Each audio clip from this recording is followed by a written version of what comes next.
बहुत ही होनहार, रहमदिल और नेक इंसान था अरविंद देसाई। जयंत के साथ उसने इस कंपनी में काम करना शुरू किया था और देखते ही देखते 3 साल में इस कदर तरक्की की कि कहां से कहां तक पहुंच गया।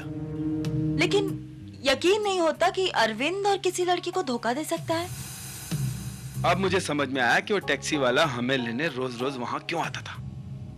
एक्चुअली इंस्पेक्टर वो किसी मौके की तलाश में था और क्योंकि अरविंद उस दिन अकेला उसकी टैक्सी में गया था तो वो मौका उससे मिल गया और उसी मौके का फायदा उठाकर उसने अरविंद का खून कर दिया। और हैरत की बात यह है जैन बाबू कि अरविंद देसाई की बॉडी पे कोई निशान ही नहीं था। उसे मारने के लिए किसी हथियार का इस्तेमाल नहीं किया गया था, बल्कि ऐसी एक दवाई का जो डायबिटिक्स के लिए जहर से ज्यादा खतरनाक होती है, और वही अरविंद देसाई के साथ हुआ। क्या मतलब? मतलब ये कि अरविंद देसाई को मारने के लिए एक नाइट्रोकोलिन नाम की दवाई का इस्तेमाल किया गया और मुझे पूरा यकीन है कि वो दवा उस ड्राइवर ने नहीं बल्कि किसी और ने दी थी। किसने दी थी? इसी ऑफिस के किसी शख्स ने।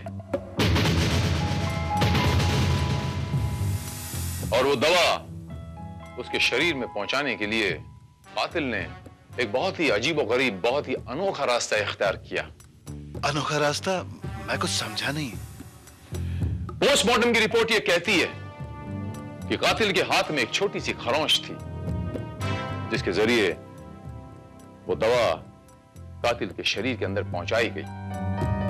अब वो खरोंच किसी भी चीज से आ सकती है, कोई चाकू, कोई पिन या कोई नाखून। नाखून? जी हाँ। वैसे आपके नाखून भी काफी बड़े हैं मिस मोनिका। क्या मतलब है आपका? मैंने अरविंद का खून किया है? मैंने ऐसा तो नहीं कहा मिस मोनिका।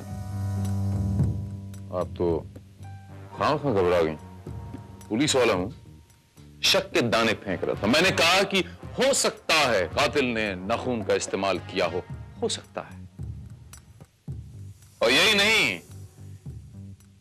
कातिल ने उस टैक्सी में रिसीट की एक छोटा सा टुकड़ा प्लांट किया था उस ड्राइवर को फंसाने के लिए। इससे यह साबित होता है कि वो ड्राइवर को अच्छी तरह जानता था और अरविंद देसाई के साथ उसी टैक्सी में रोज सफर करता था। और यहां ऐसा सिर्फ एक शख्स है और वो शख्स आप हैं जयंत बाबू। आप। मैं? जी हाँ। आप क्या समझते हैं ये अपने नाखून कटवा के आपने बहुत बड़ी होशियारी का काम किया? मुझे अच्छी तरह याद है जैन बाबू, जब आप पहली बार पुलिस स्टेशन आए थे तो आपकी ये चीची उंगली का, ये आखिरी उंगली का नाखून काफी बड़ा था, मिस मोनिका की तरह। व्हाट? करेक्ट? आप कहना क्या चाहते हैं इंस्पेक्टर? मैंने अपने दोस्त का खून किया है? आप एक नाखून के दम पर मुझे खूनी साबित नहीं कर सकते इंस्पेक्टर। नाखून कोई सबूत नहीं होता है।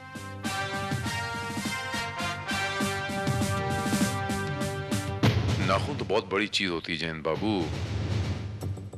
एक बाल ही काफी होता है मुजरिम तक पहुंचने के लिए। और मेरे पास जीता जागता गवाह है। श्रीवास्तव। सर।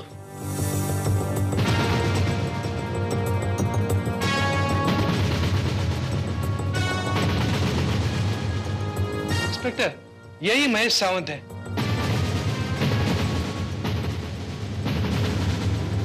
मुझे अच्छी तरह से याद है, इसी ने नाइट्रोकोलिन उस दिन खरीदा था।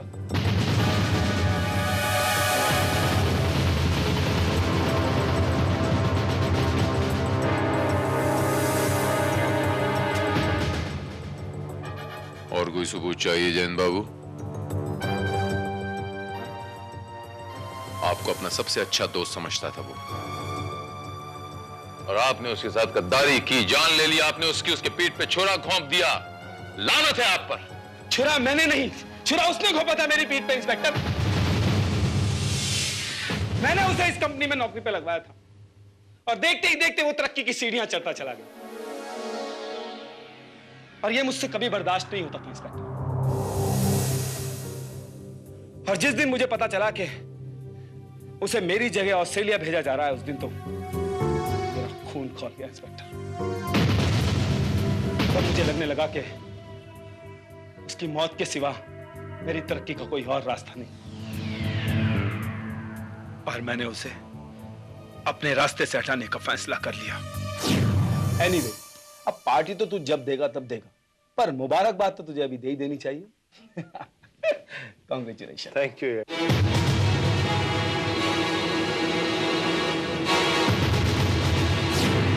मैं जानता था इंस्पेक्टर कि अरविंद को डायबिटीज है, और डायबिटीज के मरीजों के लिए नाइट्रोकोलिन जहर से भी ज्यादा खतरनाक होती है।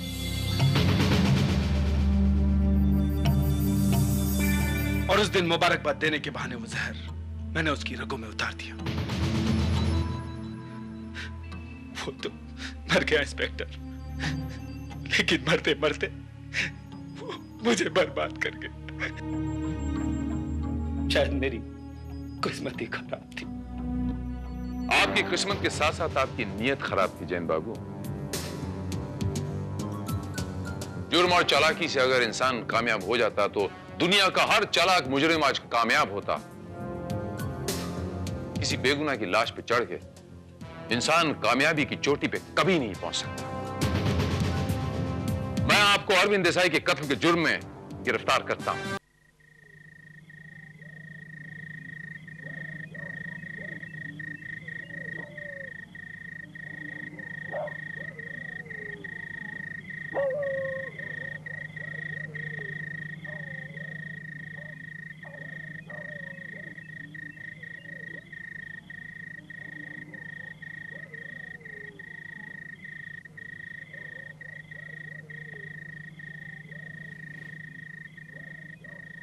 मंजू, मंजू कहाँ चली गई?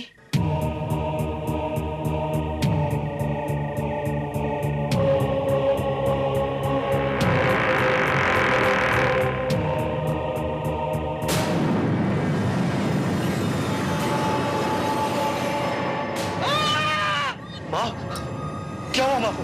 शांति, माँ को कुछ हो गया, मैं देख के आता हूँ। कोई जरूरत नहीं है, चुपचाप सो जाओ, ये रोज का है। सो जाओ चुपचाप। कैसी बीवी मिली है?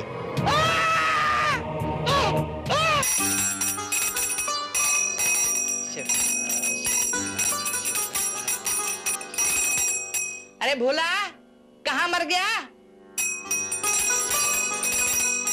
कब बखत कहीं का? अरे कब से कहा हुआ चाय ला मेरी?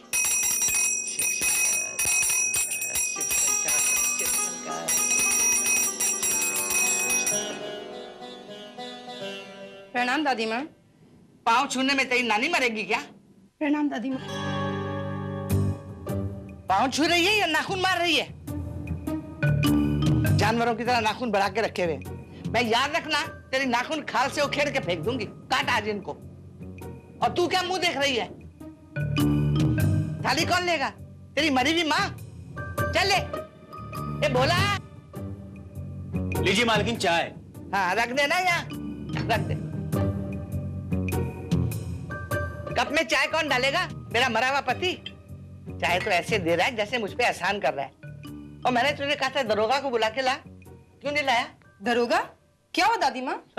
ये जन्म जली पूछ रही है क्या हुआ दादी माँ। अरे वो चुड़ैल मेरा गला काट देती और तू पूछ रही क्या हुआ। अब तू चुप क्यों खड़ा है? तेरे मुंह में मूंग है क्या? मालकिन गया तो था, मगर वो ससुरा कहता है बाद में आऊंगा। बाद में? मेरे मरने के बाद आएगा? चल जा जा। माँ, तुम भी खाना खा। घर में पुलिस आएगी तो लोग क्या सोचेंगे? हाँ हाँ, तू क्यों चाहेगा कि घर में पुलिस आए? तुझे डर है ना कि पुलिस आएगी तो तेरी बीवी को पकड़ के ले जाएगी। ये कैसी बातें कर रही है आप माँ जी? तू चुप रह बेशरम। मैं क्या जानती नहीं? तू मेरी छाती में बैठ के मेरे मरने के दिन गिन रही है। पर तू लाख जतन कर ले, मैं इतनी आसानी से मरने वाली नहीं। तुझे मार के ही मरूंगी। माँ!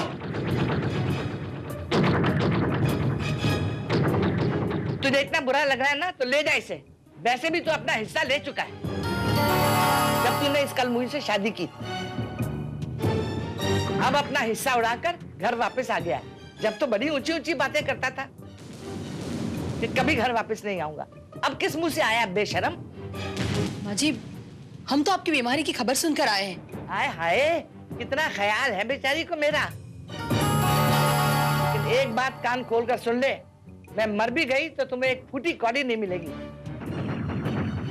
ना तुम्हें और ना तुम्हारी इस नचनिया औलाद को। चलो शांति। अरे कमबख्तो, तुम यहाँ खड़ी खड़ी क्या मेरा मुंह देख रही हो? जाओ जाके घर का काम करो, चलो। जी दादी। देख लिया तुमने, तुम्हारी माँ में फूटी कौड़ी भी नहीं देगी। उसकी वजह भी तो तुम ही हो शांति। वो अब भी तुम्हें पसंद नहीं करती। मुझे तो क्या, वो हमारे बेटे को भी पसंद नहीं करती। करण उन्हें एक आंख नहीं पाता, क्योंकि वो मेरा बेटा है। तुम समझती क्यों नहीं शांति? तुम्हारे बेटे करण की हरकतें ऐसी है कि। हाय मॉम, डैड, कैसी लग रही हूँ मैं? करण? करण, ये क्या बेहूदगी है? ये क्या गाना बना रखा है तुमने? वो एक मैं प्ले में लड़की का पार्ट कर रहा हूँ ना, थोड़ी रिहर्सल कर रहा था। वैसे कैसा लग रही हूँ? मैं लग रहा हूँ। करण, पता है तुम्हें, तुम्हारी यही वजह से आज दादी ने तुम्हें नचनिया कहा। क्या? हाँ। कम ऑन मॉम, दादी तो सठिया गई हैं, और वैसे भी तो आप उनकी बातों को क्यों बुरा मानती हैं? मुझे तो लगता है अगर वो मर जाए ना तो मेरा तो पिंड छूटे। ये क्या बकवास कर रही हो शांति? ऐसी बातें करना तुम्हें शोभा नहीं देता। अरे वैसे ही मम्मी को 2 हार्ट अटैक हो चुके हैं। पता नहीं बेचारी कब भगवान को प्यारी हो जाए। बिल्कुल नहीं, वो इतनी आसानी से मरने वाली नहीं है। वो हम सबको मार के ही मरेगी। मंजू, ऐसा नहीं कहते, वो हमारी दादी है। माँ बाप के मरने के बाद उन्होंने हमें पाल पोस कर बड़ा किया है। वो भी अपने फायदे के लिए, ताकि फ्री में उन्हें 2 नौकरानियां मिल जाएं। मंजू, और वैसे भी हमारी हैसियत नौकरानियों से ज्यादा है भी नहीं। लेकिन देख लेना, जिस दिन ये बुढ़िया मरेगी ना, उस दिन हमारी हैसियत रानियों जैसी होगी। भगवान जाने वो दिन कब आएगा। ऐसे दिन खुद नहीं आते, बल्कि लाए जाते।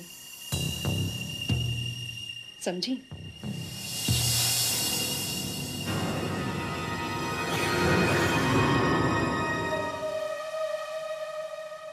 हरामखोर भोला के बच्चे, तुझे कितनी दफा कहा है कि बत्तियां बंद करके रखा कर। मालूम है ना बिजली का बिल कितना आता है? भोला, कहाँ मर गया?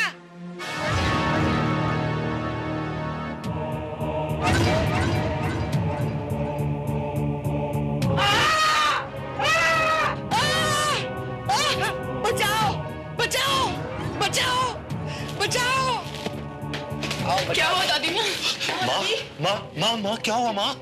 परे हट कमबख्त, मैं जानती हूँ तुम लोग सब मुझे मिलकर मारना चाहते हो, लेकिन मैं तुम्हारी मनोकामना पूरी होने नहीं दूंगी। दरोगा नहीं आया तो ना सही, मैं इंस्पेक्टर भारत को फोन करती हूँ। ना फोन दे।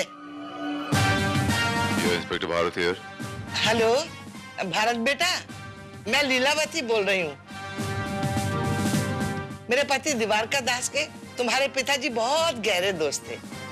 अरे हाँ, जी जी जी जी, मुझे याद आया। मैं लीलावती आंटी जी, आपने कैसे याद किया? बेटा, मुझे तुमसे कुछ जरूरी बातें करनी है।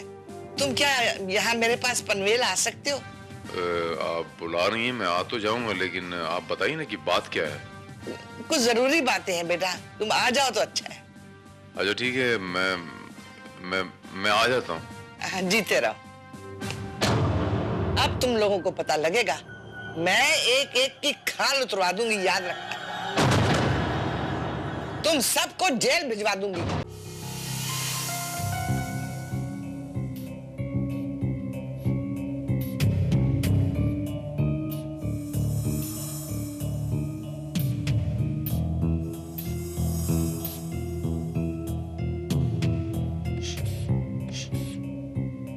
अब कैसी है मेरी दादी की तबीयत? ये क्या, लगता है आजकल आप लोग इनका ख्याल नहीं रख रही हैं। ब्लड प्रेशर काफी बढ़ चुका है। एक बात कहूँ डॉक्टर, जी। आपको देखकर मेरा ब्लड प्रेशर भी बढ़ जाता है, दिल तेजी से धड़कने लगता है। ये मनुष्य, ये क्या खुसर फुसर कर रही है? डॉक्टर, मैंने तुम्हें कितनी दफा कहा कि मेरी लड़कियों से बात मत किया करो।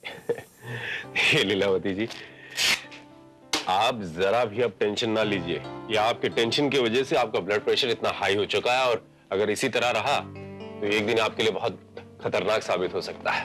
खतरनाक तो ये लोग हैं मेरे लिए,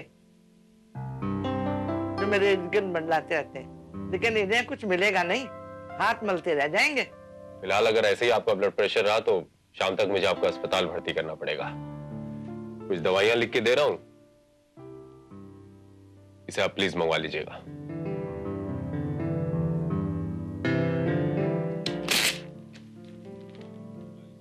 ये क्या मंगवाएगी? दवाइयां तो मैं मंगवाऊंगी, तू क्या खड़ी देख रही है? जा पूजा को भेज। लीलावती, इसमें आपको मैंने 2 नई कैप्सूल लिख के दी हैं और बाकी आपकी पुरानी गोलियां एज इट इज हैं। डॉक्टर साहब, अब ये नींद की गोलियां मुझ पे असर नहीं कर रही, आप कोई दूसरी नींद की दवाई लिख के दीजिए ना। लीलावती जी, ज्यादा नींद की गोलियां खाना आपकी सेहत के लिए हानिकारक है।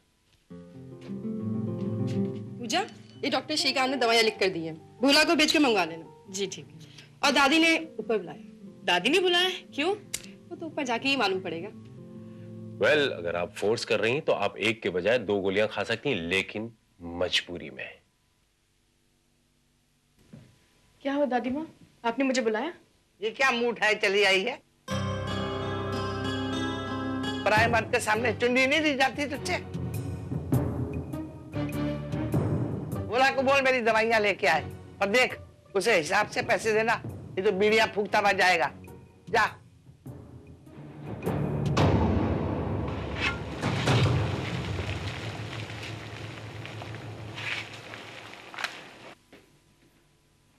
भोला, ये पर्ची लो और दवाई लेके आओ। अभी? हाँ अभी, और क्या। वैसे ये बाजार आने जाने में तुम्हें 2-3 घंटे लग जाते हैं। लेकिन अभी मैं मालकिन के लिए पानी गर्म कर रहा हूँ। आपको तो मालूम है कि मालकिन गीजर के पानी से नहीं नहाती। फिर इस पानी को जाकर बाथरूम में रखूंगा, फिर उनको बुलाऊंगा, उन्हें चाय दूंगा। ये सब कौन करेगा? ये सब मैं कर लूंगी, तुम जाके पहले दवाई लेके आओ। ठीक है दीदी जी। पूजा जी, कहीं आपको दादी जी की बातों का बुरा तो नहीं लगा ना? यही कहने के लिए मैं आया था। जी नहीं। अरे ये क्या कर रही है? छोड़िए, मैं कर देता हूँ। जी नहीं, मैं ले लूंगी। पूजा जी, मर्दाना काम है, काफी गर्म है, वजन है, मैं कर देता हूँ, आप जाइए। नहीं नहीं, ऐसे नहीं। आपको आपकी दादी जी की कसम अब मानेंगे? ठीक है, मैं दादी माँ को बुला के लाती हूँ। Thank you very much. Doctor साहब, ये भी सीखो। अरे ये तो बहुत गर्म है, गैस बंद कर दो।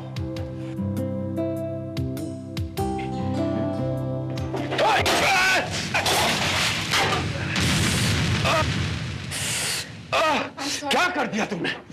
ओह गॉड!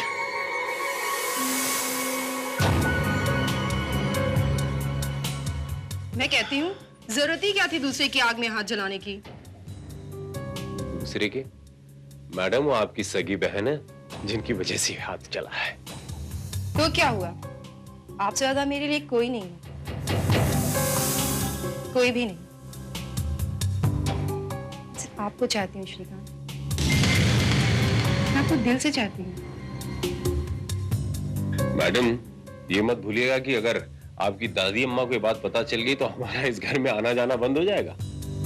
वो पता है, वो चाहे तो हम दोनों बहन की शादी भी ना होने दे, लेकिन मेरा नाम भी मंजू है।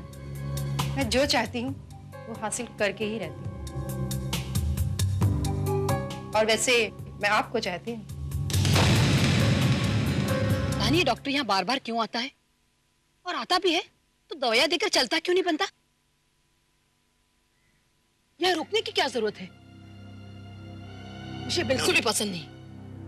हाँ, तुम्हें तो इसलिए पसंद नहीं है ना, क्योंकि उसके आने से माँ की तबीयत जो सुधरने लगती है। डोंट वरी मॉम, दादी माँ का जो गारंटी पीरियड है वो खत्म हो चुका है। अभी डॉक्टर की सर्विसिंग भी उन्हें ज्यादा चला नहीं पाएगी।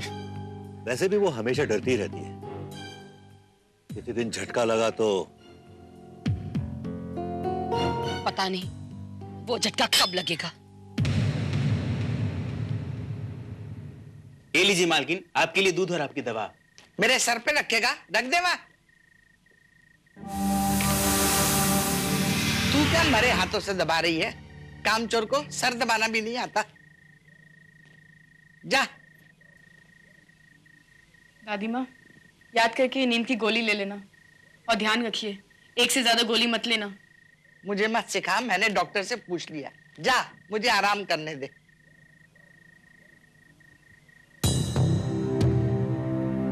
दादी माँ, ये दूध पीना मत भूलना। मैं पी लूंगी। मुझे दूध पीती बच्ची समझाया क्या? चल जा।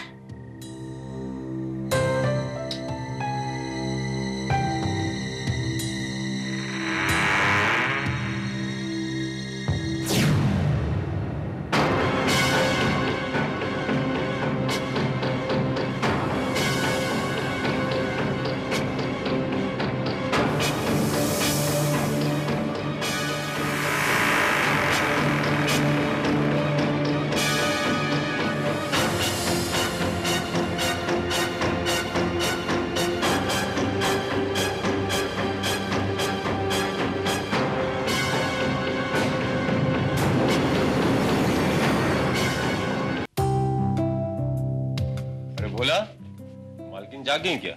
अभी कहां साहब, सबसे पहले मैं उनके लिए पानी गर्म करूंगा, फिर मंजन, तौलिया, कपड़े उनके बाथरूम में रखूंगा, तब जाकर कहीं उनको जगाऊंगा। नहीं तो वो जागते ही हमको वो गालियां सुनाएंगी कि नानी याद आ जाएंगी।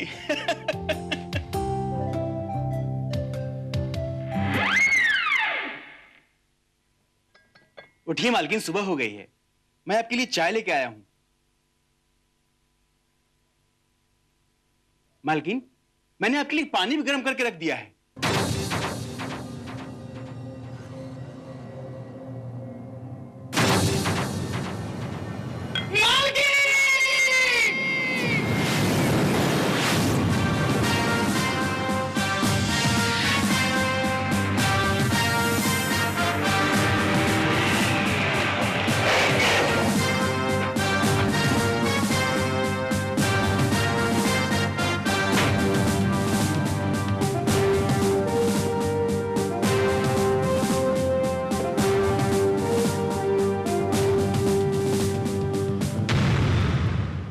Excuse me, inspector Bharat from crime branch.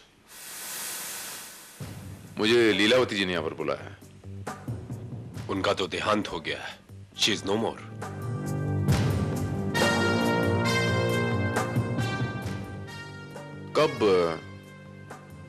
कब हुआ ये?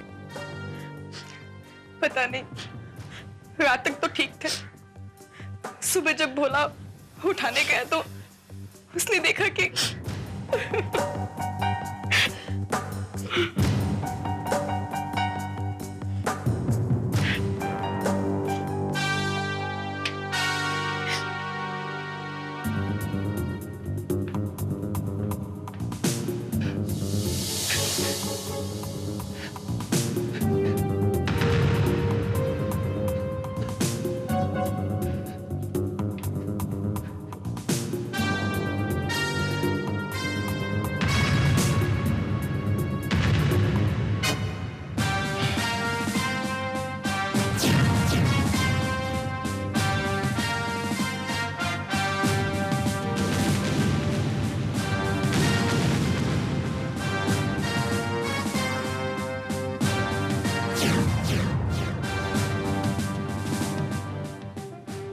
ये नींद की गोलियां हैं।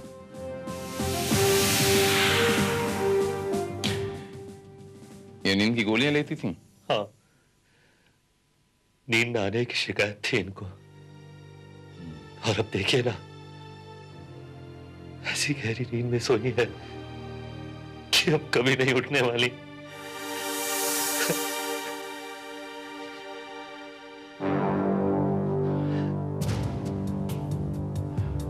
ये नींद की गोलियां इन्हें किसने दी?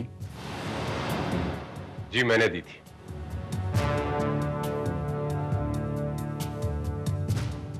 जी मैं डॉक्टर श्रीकांत, मैं ही इनका इलाज कर रहा था। डॉक्टर साहब, आपको क्या लगता है कि इनकी मौत की वजह इनकी बीमारी थी या कोई और बात थी? देखिए, इस वक्त कुछ कहना बड़ा मुश्किल है। हार्ट फेल भी हो सकता है या कोई और वजह।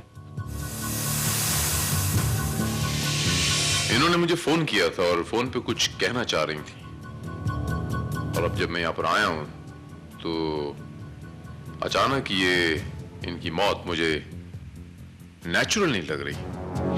आपका क्या ख्याल है डॉक्टर साहब? देखिए, एग्जामिनेशन के बगैर कुछ कहना इस वक्त मुझे मुश्किल लग रहा है।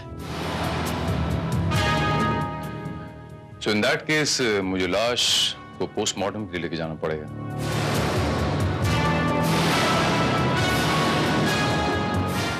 पोस्टमार्टम? जी हाँ, और यहाँ जितने भी लोग मौजूद हैं, प्लीज कोई किसी चीज को हाथ नहीं लगाएगा।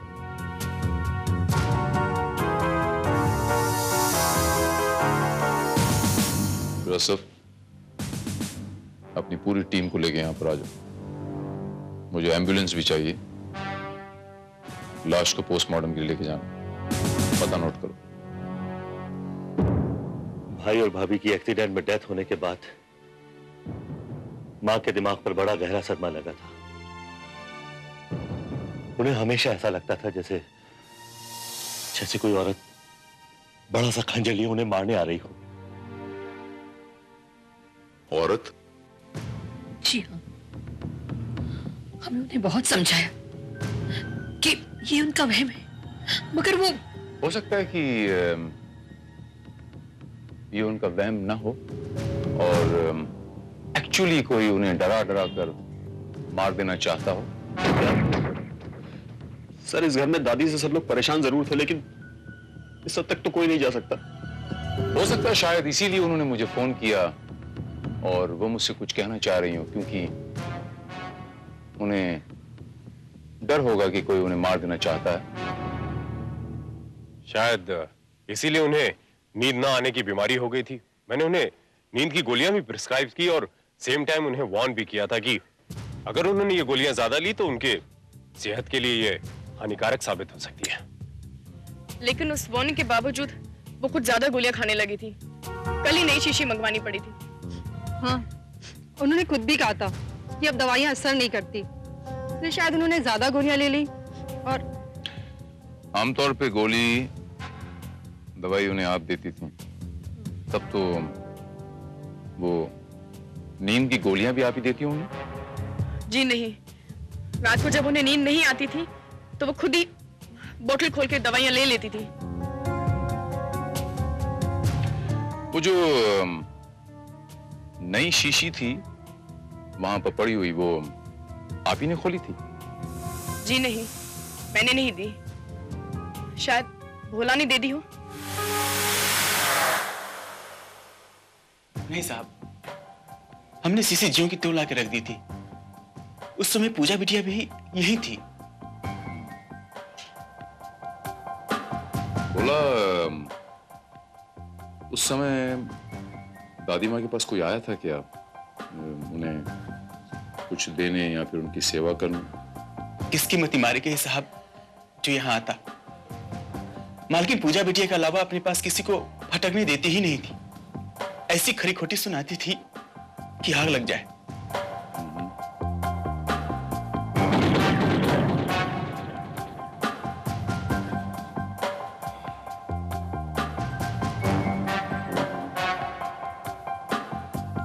तो फिर ये शीशी किसने खोली भोला? हो सकता है मालकिन ने खुद ही खोल ली हो। बोला सील पैक शीशी को यूं बिना किसी मदद के खोलना इतना आसान नहीं है।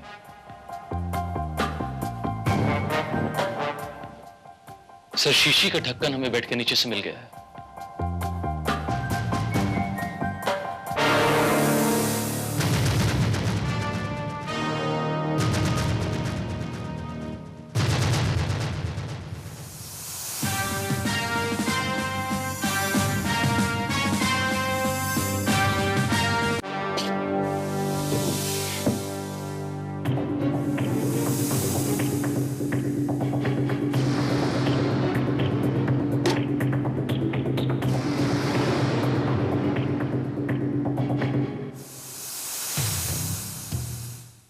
मुझे मंजू से ये उम्मीद नहीं थी।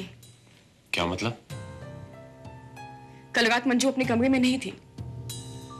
तुम्हारे कहने का मतलब यह है कि... हाँ, मैं जानती हूँ कि मंजू तुमसे प्यार करती है, लेकिन दादी कभी इसकी इजाजत नहीं देती। देखो पूजा, तुम्हें गलतफहमी होगी। मुझे नहीं लगता कि मंजू ऐसा कोई काम करेगी। मंजू वही लड़की है जो रात को दादी को खंजर लेके डराया करती थी। क्या? जी हाँ, पूजा बिल्कुल ठीक कह रही है। और इसका सबसे बड़ा सबूत है ये लंबे बालों वाली विग और ये खंजर जो हमें मिस मंजू के बेडरूम से बरामद हुआ। Bye the way, miss Manju इस वक्त हैं कहां?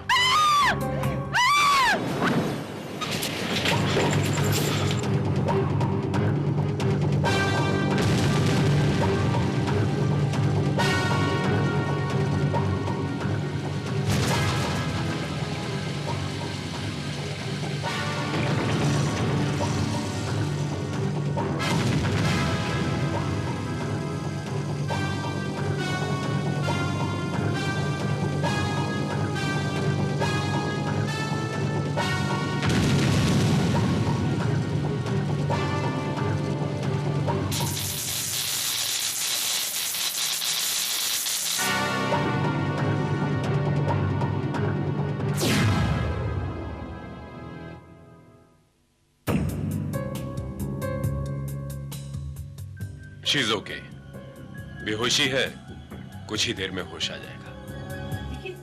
लेकिन ये हुआ कैसे? दरअसल गीजर का कोई तार पाइप से टच कर गया था और उसी की वजह से पानी में करंट आ गया। क्या? जी हाँ, ये तो मिस मंजू की किस्मत अच्छी थी, वरना 440 वोल्ट का झटका इनकी जान ले सकता था।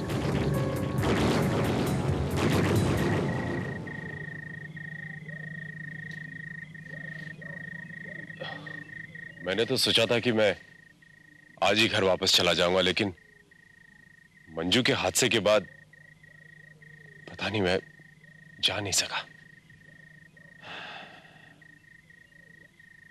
ये हादसा नहीं था श्रीकांत बाबू, किसी ने उस गीजर की तारों के साथ छेड़छाड़ की है। इंस्पेक्टर भारत, आपके कहने का मतलब है कि... जी हाँ, मेरे कहने का मतलब वही है जो आप समझ रहे हैं।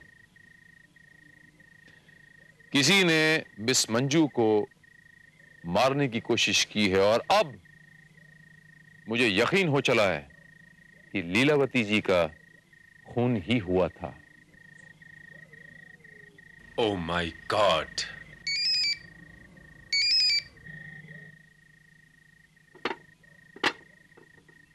इंस्पेक्टर भारत जी, डॉक्टर वर्मा, कहिए क्या कहती है आपकी रिपोर्ट? हाँ, और वो दूध का गिलास? I see. Thank you very much doctor Verma, thank you. Sir, Manju को होश आ गया है। गुड।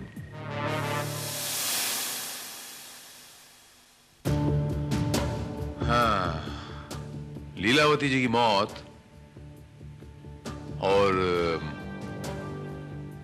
मिस मंजू को मारने की कोशिश। क्या? जी हाँ, मिस मंजू पर जानलेवा हमला और लीलावती जी की मौत। लीलावती जी की मौत नेचुरल नहीं थी,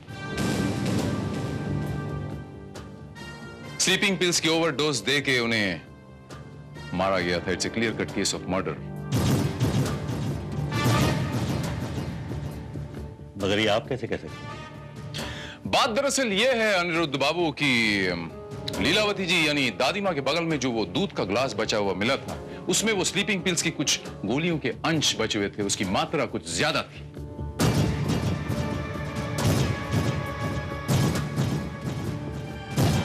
लेकिन हो सकता है दादी माँ को गोलियां निकलने में कोई प्रॉब्लम होती है। गोलियां उन्होंने खुद ही खोली हो। वैसे करण बाबू, आपने कौड़ी बड़ी दूर की फेंकी है, तो गोया आप ये कहना चाहते हैं कि वो ब्रांड न्यू शीशी दादी माँ ने खुद अपने हाथों से खोली। जाहिर शीशी खोलना कोई मुश्किल काम तो नहीं। जी हाँ शांति देवी, बिल्कुल बजा फरमाया आपने। जाहिर है शीशी खोलना कोई मुश्किल काम तो नहीं, बड़ा आसान काम है, लेकिन वो शीशी दादी माँ ने नहीं, किसी और ने खोली थी।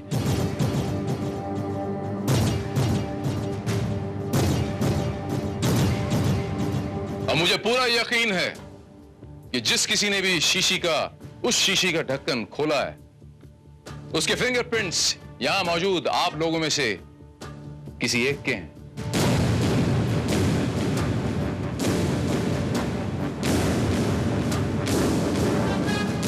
इंस्पेक्टर, आपका मतलब है कि कातिल इस वक्त यहां पर मौजूद है?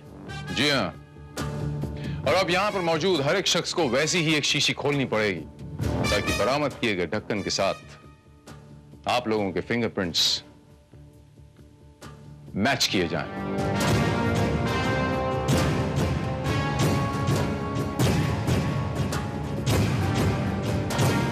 श्रीवास्तव सर,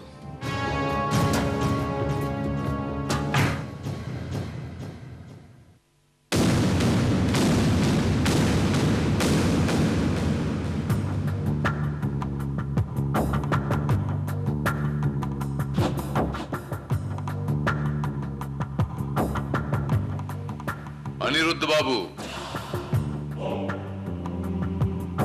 शुरुआत आपसे होगी, please.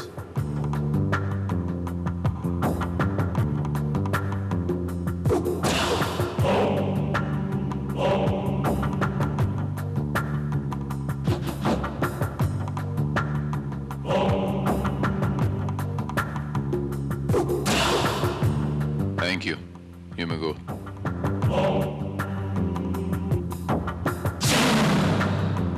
Shanti Devi,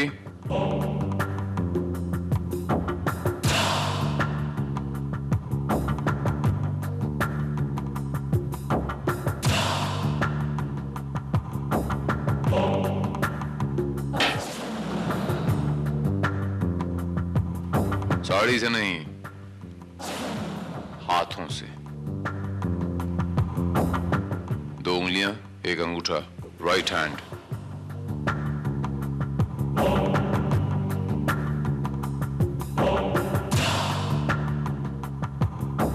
thank you, आप जा सकती हैं। नेक्स्ट।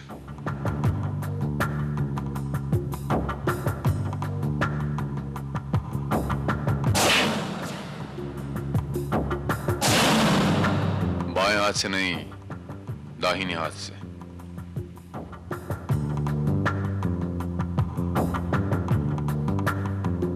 थैंक यू, जा सकते हो। Now you, madam, please.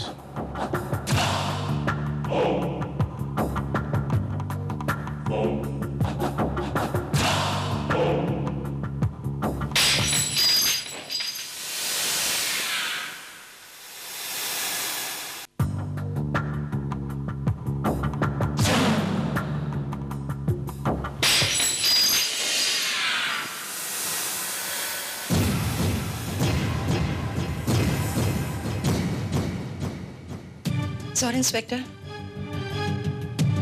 Bottle तो टूट गई।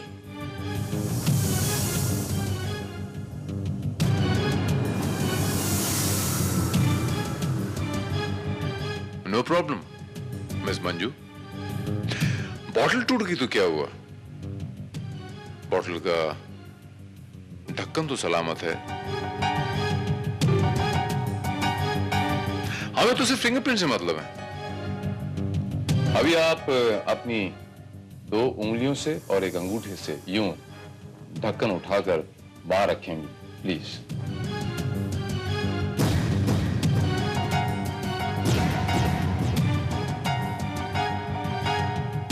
Thank you, you may go ma'am. Doctor साहब जी, आप प्लीज।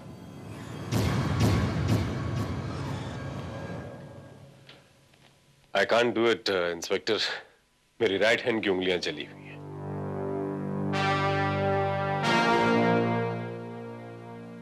कोशिश कीजिए। इंस्पेक्टर भारत, जब मैंने आपसे कह दिया कि मेरे राइट हैंड की उंगलियां जली हुई है, तो मुझे नहीं लगता कि जली हुई उंगलियों के फिंगरप्रिंट्स कहीं आते होंगे। फिंगरप्रिंट्स आ सकते हैं नहीं आ सकते हैं, ये पता लगाना हमारा काम है, आपका नहीं। आप अपना काम कीजिए। मैंने आपसे कहा कि कोशिश कीजिए, तो कीजिए।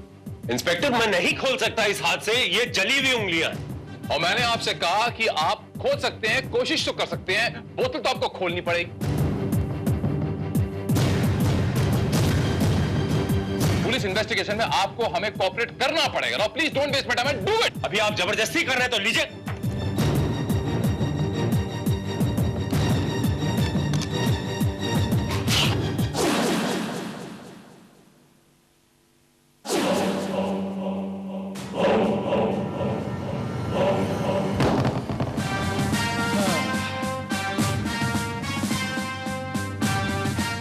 Thank you very much doctor. बस मैं यही जताना चाहता हूं।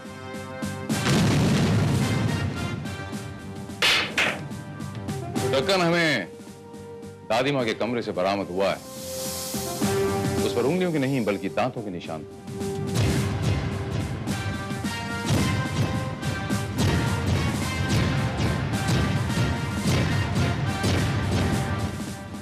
ठीक है, ऐसे आखिर के 3 दांतों के। And just for your kind information, दादी मां के साइड के दांत तो थे ही नहीं, सामने के थोड़े से दांत बचे थे। और यहां पर मौजूद किसी ने भी शीशी दांतों से नहीं खोली।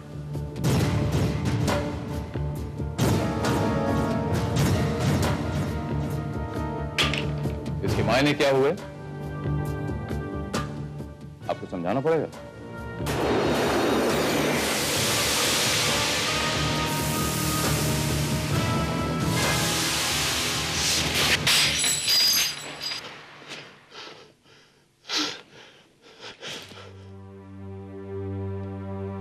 तुमने दादी की हत्या की, लेकिन क्यों?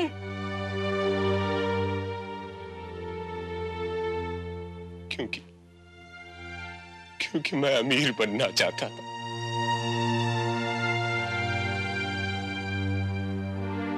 मैं अपने गरीबी से तंग आ चुका था और मैं अपनी इस डॉक्टर की प्रैक्टिस से कभी अमीर नहीं बन सकता था। इसीलिए जब कल मंजू के जाने के बाद लीलावती जी ने जो बात मुझसे कही। अच्छा, एक बात बताइए, आप इन लोगों से हमेशा इतना नाराज क्यों रहती हैं? इधर आ। इसलिए कि ये लोग सब मेरी प्रॉपर्टी के लिए मेरे इर्द गिर्द मंडलाते रहते हैं। और एक बात बताऊं, दोनों लड़कियां हैं ना, ये मेरा बहुत ख्याल रखती हैं। इसलिए मैंने अपनी सारी प्रॉपर्टी वसीयत में इनके नाम कर दी। ये किसी को बताना नहीं।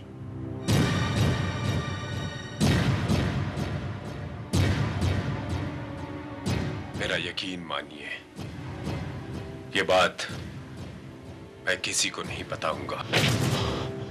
इसीलिए मुझे ऐसा लगा कि मेरे अमीर बनने का रास्ता खुल गया और मैंने प्लान बनाया। प्लान बनाते ही सीधे रात को मैं लीलावती जी के कमरे में घुस गया।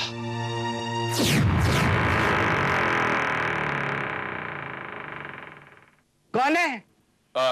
लीलावती जी, मैं श्रीकांत। ये देखने आया था कि आपको नींद आ रही है कि नहीं। नहीं बेटा, नींद नहीं आ रही मुझे। तू एक काम कर, वो नींद की गोली दे ही दे मुझे। जी जरूर।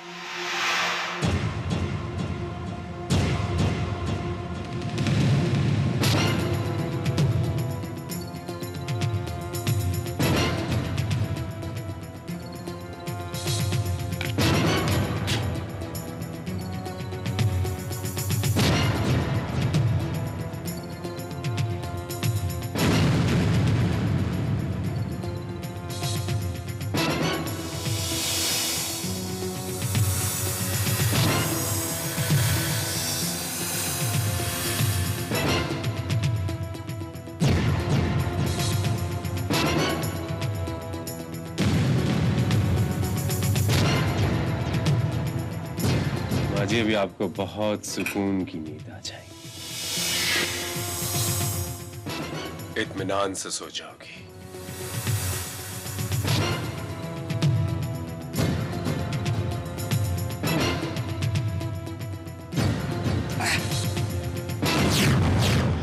और इस तरह मैंने अपने रास्ते की सबसे बड़ी दीवार गिरा दी।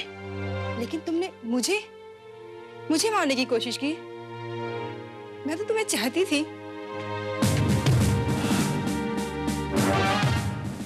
मंजू जी, ये आपको नहीं, आपकी बड़ी दीदी मिस पूजा को चाहते थे, और इन्हें अच्छी तरह पता था कि मिस पूजा भी इन्हें चाहती हैं। क्यों श्रीकांत बाबू, मैं ठीक कह रहा हूं ना? हाँ, क्योंकि मैं उस प्रॉपर्टी के किसी भी हिस्सेदार को जिंदा नहीं देखना चाहता था। लेकिन मंजू, तुम खुशकिस्मत रही कि तुम बच गई। हाँ, मैं अमीर तो नहीं बन सका, लेकिन मुजरिम जरूर बन गया।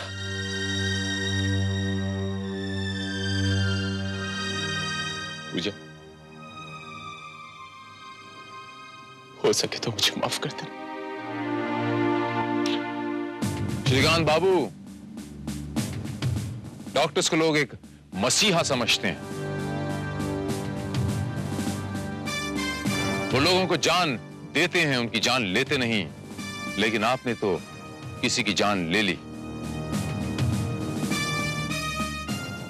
आपसे गुजारिश है श्रीकांत बाबू, या आप किसी से कहिएगा मत कि आप एक डॉक्टर हैं, वरना इस समाज, इस दुनिया का इस पेशे पर से विश्वास उठ जाएगा।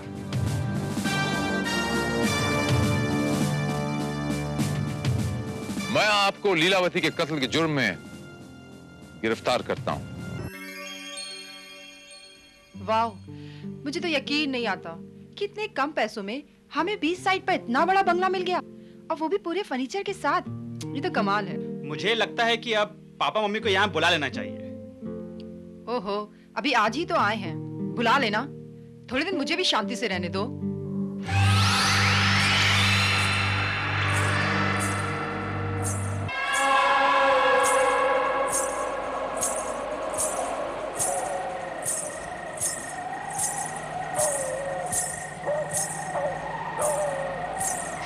ये आवाज कैसी? ये पायल की आवाज कहाँ से आ रही है? मैं देखता हूँ। हाँ,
अंदर।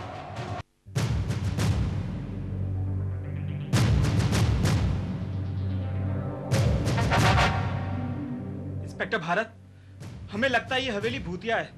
हमने इसे आज ही किराए पे लिया था, लेकिन हम कल छोड़कर चले जाएंगे इसे। जिस हिसाब से आपकी पत्नी चीखी,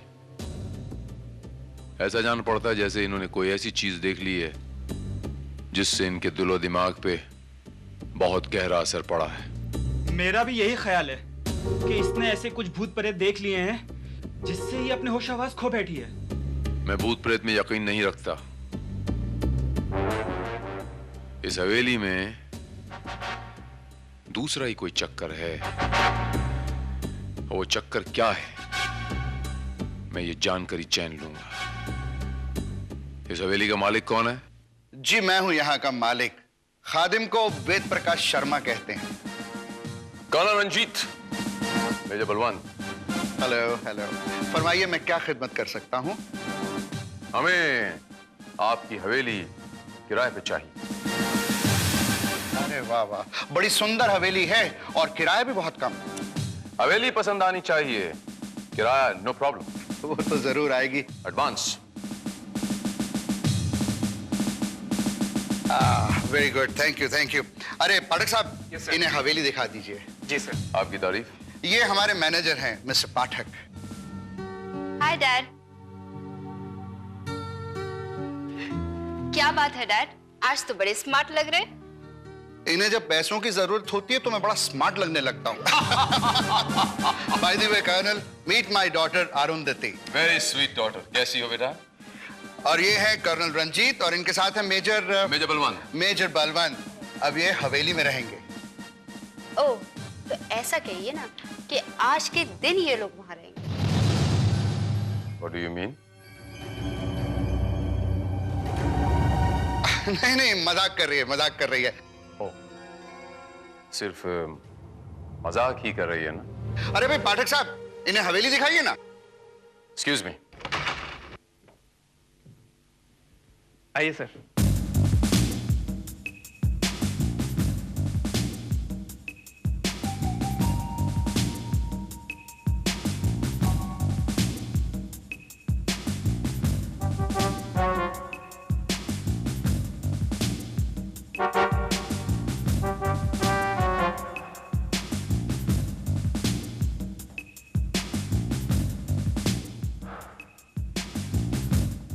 जगह वाकई खूबसूरत है।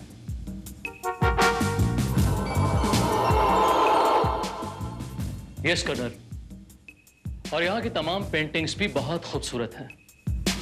आपको किसी चीज की कमी महसूस नहीं होगी सर। यहाँ हर चीज का पूरा इंतजाम है। Good, very good. Okay sir, मैं चलता हूँ। आपको किसी भी चीज की जरूरत हो तो कॉल बेल का स्विच दबा देना। घंटी बाहर कोठी में लगी हुई है। Have a good day sir. Halt!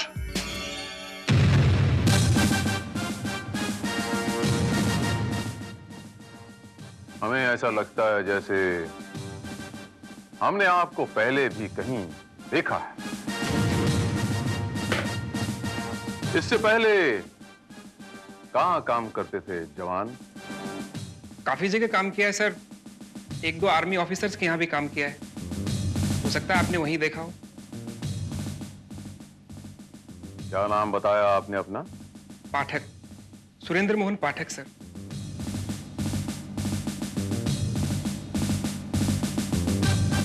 मैं चलूं सर?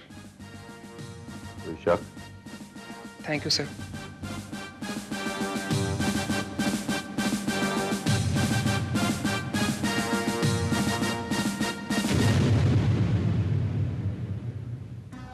सुरेंद्र मोहन पाठक। हमें पूरा यकीन है श्रीवास्तव की इस आदमी से हम पहले भी कहीं मिल चुके हैं और हमें इस बात का भी पूरा यकीन है कि ये नाम हमने पहली बार सुना है, पाठक। शर्म आनी चाहिए आपको, ये जानते हुए कि वो लोग वहां एक दिन से ज्यादा भी नहीं रह पाएंगे। अपने पूरे साल का किराया एडवांस में वसूल कर लिया। रीमा बिल्कुल ठीक कर रही है। बेस साहब, आपको वो हवेली किराए पे लगानी नहीं चाहिए थी। मैं तो कहता हूं कि आप उस हवेली को बेच ही क्यों नहीं देते?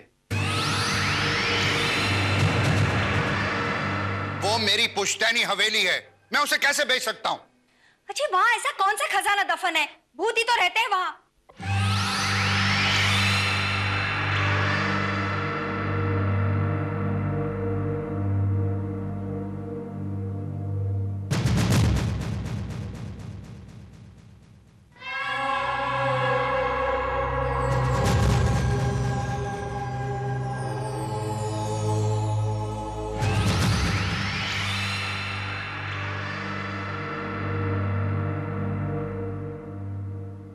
सर यहाँ आ तो गए हैं हम, लेकिन करना क्या होगा हमें?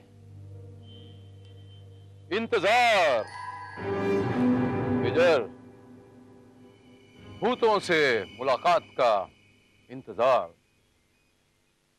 Good morning colonel Ranjit. मेरा नाम कुमार है, कुमार कश्यप। मुझे रीमा जड़प। आपकी हिम्मत कैसे हुई हमें डिस्टर्ब करने के लिए? हमने पहले ही कह दिया था कि हमें यहां किसी की दखल अंदाजी कतई मंजूर नहीं। देखिए, मुझे रीमा मिसेस शर्मा ने यहां भेजा है, और हम ये हवेली आपको नहीं दे सकते, और हम आपका एडवांस पैसा आपको वापस करने आए। What do you mean नहीं दे सकते? ये हवेली हम ऑलरेडी ले चुके हैं जवान। मेजर, कोई शक? नो शक कर्नल।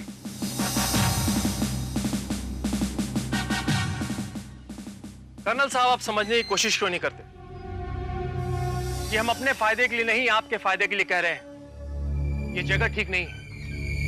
लेकिन इस जगह में हमें कोई परेशानी नहीं हुई। वो तो ठीक है, लेकिन शायद वेद साहब ने आपको पूरी बात नहीं बताई। ये हवेली प्रेतात्माओं से ग्रस्त है, और यहाँ भूतों का भी डेरा है। भूतों का डेरा? बहुत खूब, हमें भूत बहुत पसंद है मेजर। और अब हम भूतों का शिकार करेंगे। पछताएंगे वो लोग। जब कोई हादसा होगा ना, तब समझ आएगी उन लोगों को। कल ही हवेली छोड़ के भागते हुए नजर आएंगे। अरे तुम एक बहादुर पति की बहादुर पत्नी हो, तुम क्यों चिंता करती हो? और फिर वो कर्नल है, वो ऐसे भूतों वूतों से डरने वाला नहीं।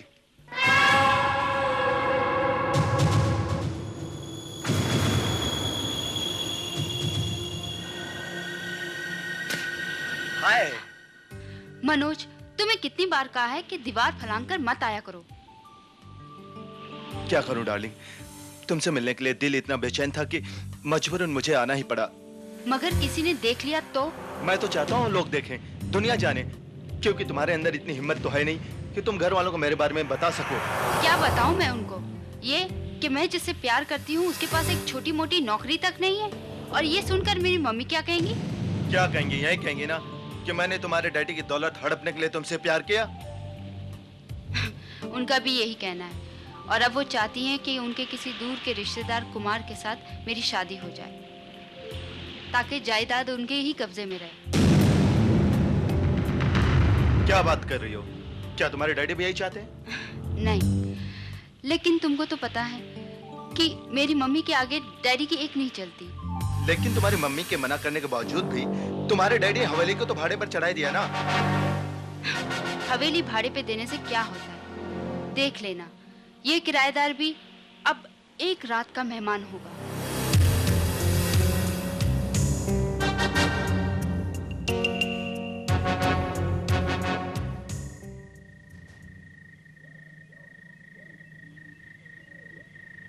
सर, काफी वक्त गुजर चुका है, लेकिन भूत के दर्शन अभी तक नहीं हुए।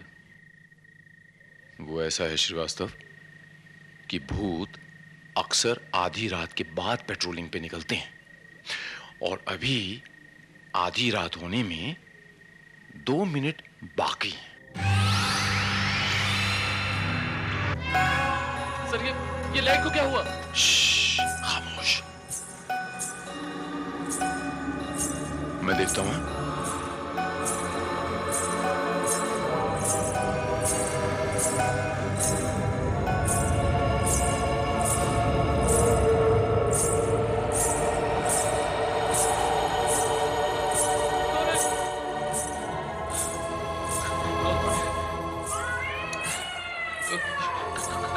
कौन है?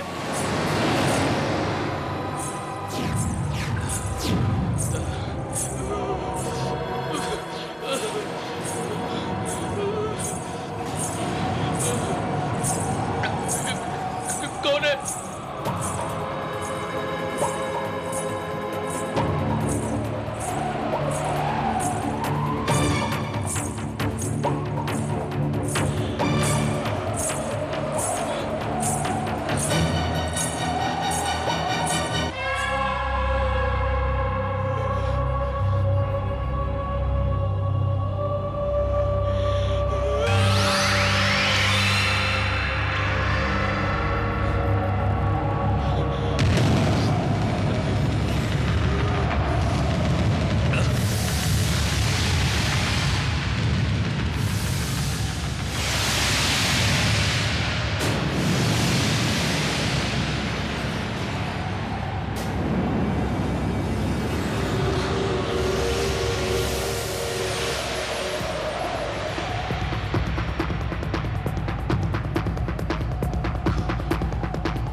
देखा आपने, आपके जरा से लालच के वजह से एक आदमी की जान जा सकती थी।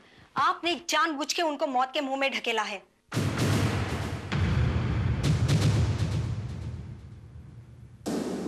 ये तो अच्छा हुआ कि मेजर का जख्म ज्यादा गहरा नहीं है, वरना इस हवेली के साथ एक मौत की कहानी और जुड़ जाती। अब ये फजूल की बातें आप लोग छोड़िए और ये सोचिए, अगर कर्नल रंजीत पुलिस के पास चले गए तो आप लोग सब क्या जवाब देंगे? पुलिस? ये तो मैंने सोचा भी नहीं था। घबराइए मत मिस्टर वेद प्रकाश शर्मा। हम फौजी कभी पुलिस के पास नहीं जाते, अपनी लड़ाई खुद लड़ते हैं और एक बहादुर सिपाही की तरह अपनी शिकस्त जिंदा दिली से कबूल करते हैं। मेजर, कोई शक? बेशक, नो शक। कर्नल साहब, कहीं आप ये तो नहीं कहना चाह रहे कि आप हवेली छोड़ के जा रहे हैं? हमारे एक साथी के जख्मी होने की वजह से हम बैक मार्च कर रहे हैं। Bye bye. Bye bye bye bye. Major sir, come with मी।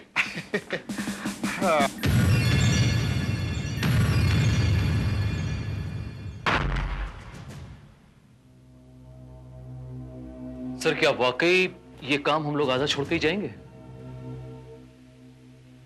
बात को समझा करो श्रीवास्तव, असली काम अब शुरू होगा।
वेद जी की पर्सनल डायरी?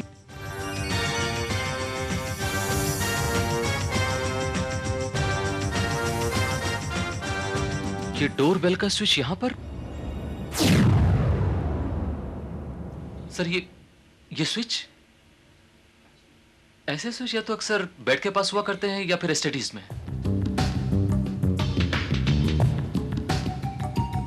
यहां पर इस स्विच का होना। श्रीवास्तव, इसे दबा के देखते हैं कि ये कहां बजता है।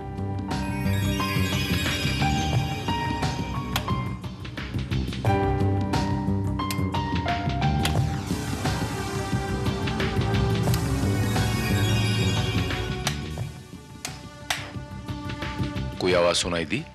सर मुझे तो कुछ सुनाई नहीं पड़ा। आई थिंक या तो ये स्विच खराब है या इसकी आवाज बाहर के गेस्ट हाउस में सुनाई पड़ती होगी। शायद।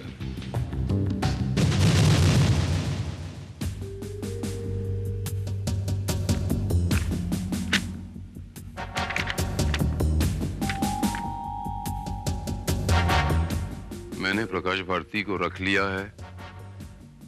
ये आदमी मेरे काम का साबित हो सकता है।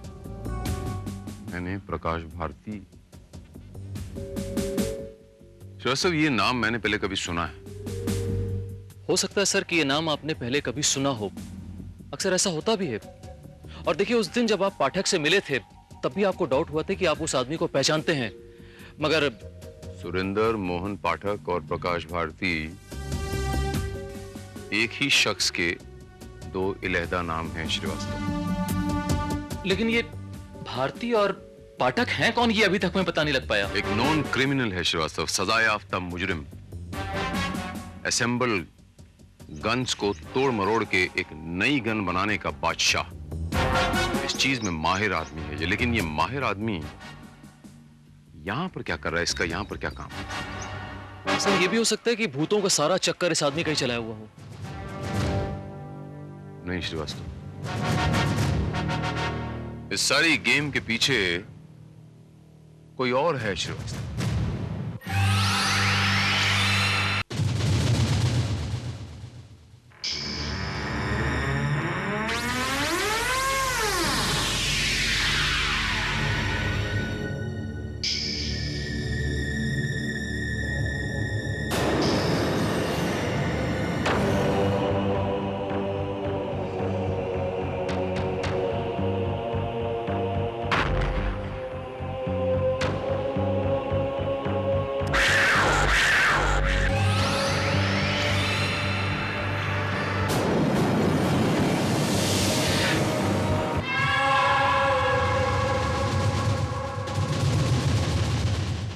कुमार, ये क्या शरारत है?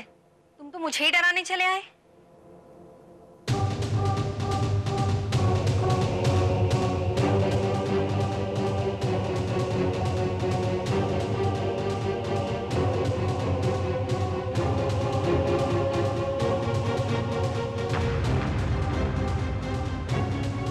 कुमार, इस मुखौटे से तो तुम उन बेवकूफ किराएदारों को डराया करो जिन्हें मेरा पति जबरदस्ती से यहाँ रखने की कोशिश करता है। क्या समझे? कुमार, अगर तुम्हें और मुझे वेद ने यहाँ इस मुखौटे के साथ देखा ना, तो वो सारा खेल समझ जाएगा।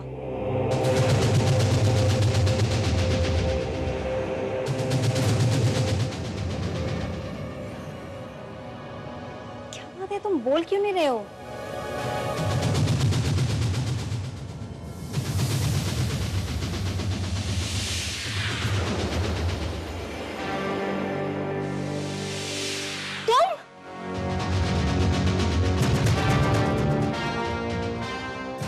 कर्नल रंजीत? जी हाँ। तो अब मेरी समझ में आई यहां की सारी गेम मिसेस शर्मा, और अब बहुत जल्द आपकी ये गेम आपके पति को पता चलने वाली है। जी हाँ मिस्टर वेद प्रकाश शर्मा, ये जो आपकी हवेली में भूतों का चक्कर है ना, दरअसल आपकी हवेली में कोई भूत नहीं है। ये चक्कर आपकी इस धर्मपत्नी ने चलाया है। ऐसा ही एक मास्क एक मिस्टर कुमार साहब के पास भी है, जो मास्क पहनकर हवेली में लोगों को डराया करते हैं ताकि इस हवेली में भूतों के डर से कोई आए ना। और आपकी पत्नी और कुमार उस हवेली में बड़े आराम से मिल सकें और इश्क फरमा सकें।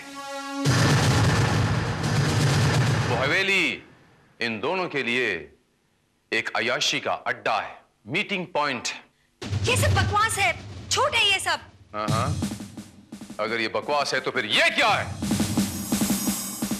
ये लव लेटर्स जो आपके प्रेमी कुमार साहब ने आपको लिखे हैं।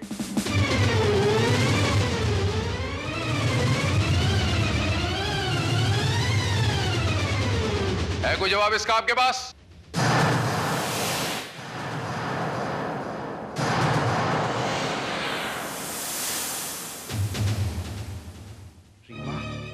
तुमने मेरे साथ इतना बड़ा धोखा किया। नहीं वेद, ये सब झूठ है। मेरी बात तो सुनो। अब सुनने के लिए रह ही क्या गया है? मेरे प्यार और विश्वास का ये सिला दिया तुमने। नहीं वेद, तुम्हारी हर बात, हर ख्वाहिश को पूरा किया मैंने। फिर क्यों किया तुमने ऐसा मेरे साथ? शर्म आनी चाहिए। वेद, वेद क्या हुआ वेद? क्या हुआ? काश ये दिन देखने से पहले ही अच्छा होता अगर मैं। नहीं वेद।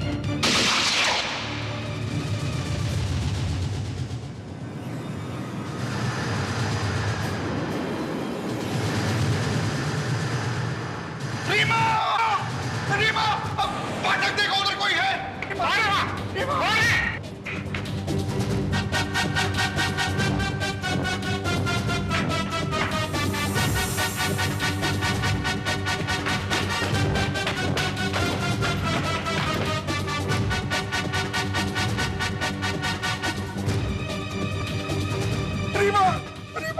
रीमा, क्या हो गया तुम्हें?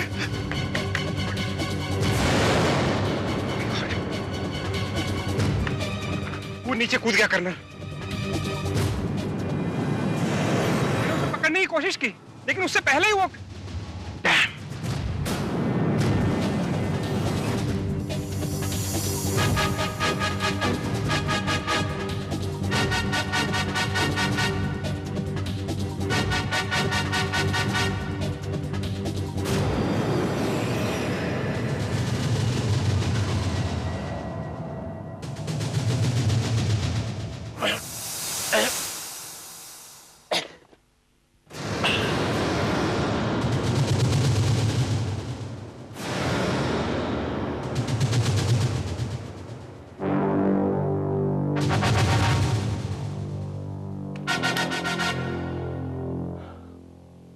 वैसे ये तो मर चुका है।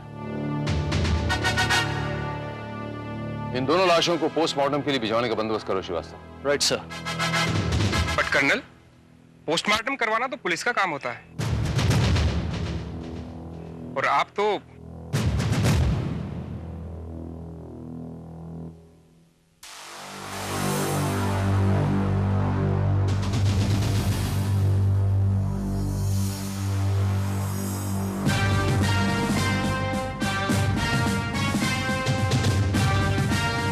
Inspector Bharat, crime branch.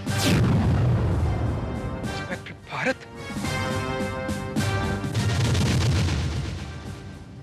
यकीन नहीं होता कि रीमा दौलत की खातिर इस कदर गिर जाएगी। देखा डैडी, कुदरत का इंसाफ। कुमार ने वो गोली चलाई थी आग के ऊपर, और उसी गोली से मम्मी की मौत हो गई। और बेचारा खुद अपनी जिंदगी से हाथ धो बैठा। आखिर में उसको उसके किए की सजा मिलेगी। मनोज बाबू, सजा उसे खुद ब खुद नहीं मिली, बल्कि सजा उसे दी गई है जानबूझकर। क्या? जी हाँ। पोस्टमार्टम की रिपोर्ट के मुताबिक कुमार की मौत छत से गिर के नहीं हुई थी, बल्कि वो तो 2 घंटे पहले ही मर चुका था। छत से तो सिर्फ उसकी लाश गिराई गई। ये कैसे हो सकता है? अगर कुमार की मौत पहले ही हो चुकी थी, तो फिर वो गोली किसने चलाई? You're right. लेकिन ये सब किया किसने है?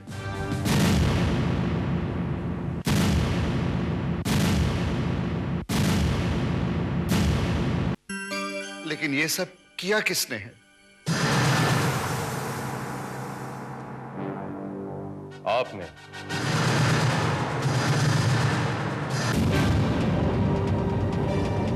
कैसी बातें कर रहे हैं इंस्पेक्टर? मैं ये सब कैसे कर सकता हूं? उस वक्त मैं आप सब लोगों के सामने यहां पर था जब गोली चली थी। मैं आपको बताता हूं वेद बाबू कि कल रात एग्जैक्टली क्या हुआ था। आप अपनी पत्नी के साथ इमोशनल सीन करते हुए अपनी पत्नी को उस पॉइंट तक ले गए जहां से आपने अपनी पत्नी को गोली मारनी थी। रीमा, तुमने मेरे साथ इतना बड़ा धोखा किया। नहीं, ये सब झूठ है। मेरी तो सुनिए। हार्ट अटैक का आपने ड्रामा किया। जब आप कोलैप्स होते हुए नीचे जा रहे थे तब आपने वो स्विच दबाया। काश ये दिन देखने से पहले ही मैं वहां से गोली चली, आपकी पत्नी को गोली लगी।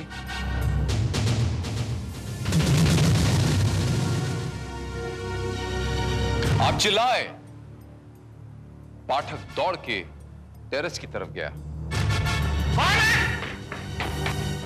इससे पहले कि मैं टेरेस पे पहुंचता, पाठक कुमार की लाश को टेरेस से नीचे फेंक चुका था। यह साबित करने के लिए कि कुमार ने यह खून किया है और अफरा तफरी में कुमार टेरेस से गिर के मर गया। कुमार की ठंडी लाश देखने के बाद मैं इस नतीजे पे पहुंचा वेद बाबू कि यह खून कुमार ने नहीं बल्कि किसी और ने किया है। और तभी मुझे आपके स्विच का राज समझ में आया। लेकिन किसी स्विच के दबाने से रिवॉल्वर कैसे चल सकती है? श्रीवास्तव,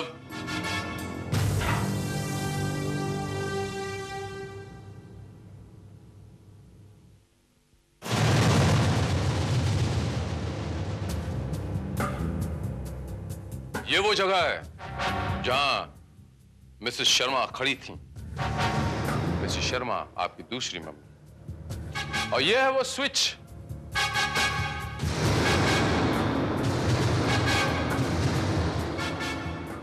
जो आपके डैडी ने दबाया था। अब जरा उस घड़ी की तरफ गौर कीजिए और मैं ये स्विच दबाता हूं।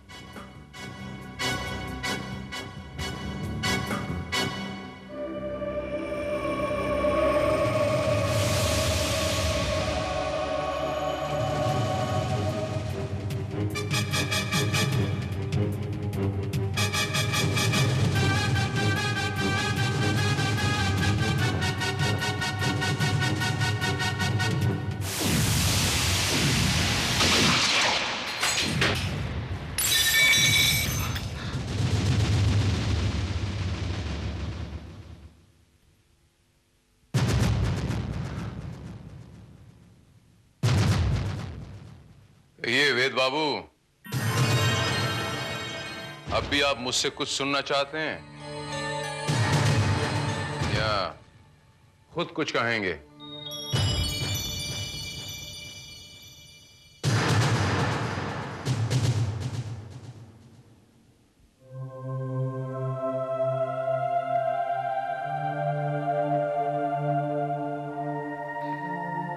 नहीं इंस्पेक्टर, तुमने जो कुछ कहा वो सच है, लेकिन रीमा को कत्ल करके मैंने कोई गलती नहीं की। मैं जानता था कि वो दौलत की दीवानी है,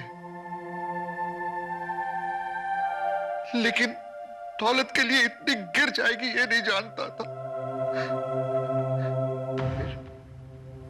फिर हवेली में भूतों की वारदातों ने मेरे दिल में तो शक पैदा कर ही दिया था। जब मैं हवेली में पहुंचा तो मैंने देखा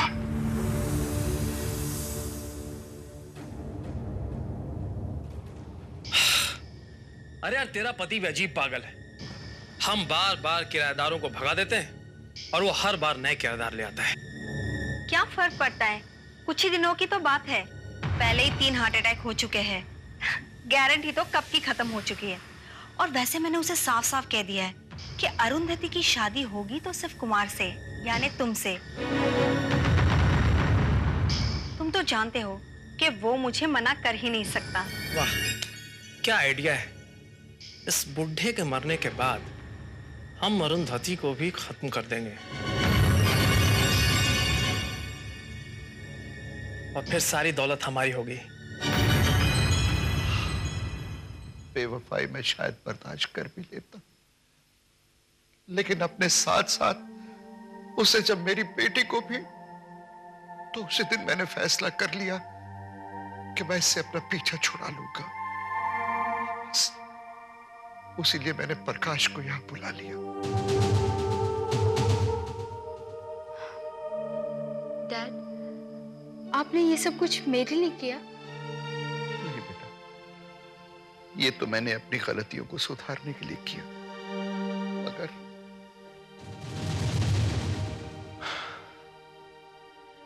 आई एम सॉरी वेद बाबू, लेकिन एक गलती से दूसरी गलती को नहीं सुधारा जा सकता। अगर गलतियों का प्रायश्चित करना हो तब भी गलती से भी गलती को सुधारा नहीं जा सकता, इसीलिए आपको सजा तो भुगतनी पड़ेगी। मैं आपको और प्रकाश भारती उर्फ सुरेंद्र मोहन पाठक को एक नहीं बल्कि दो कत्ल करने के जुर्म में गिरफ्तार करता हूं।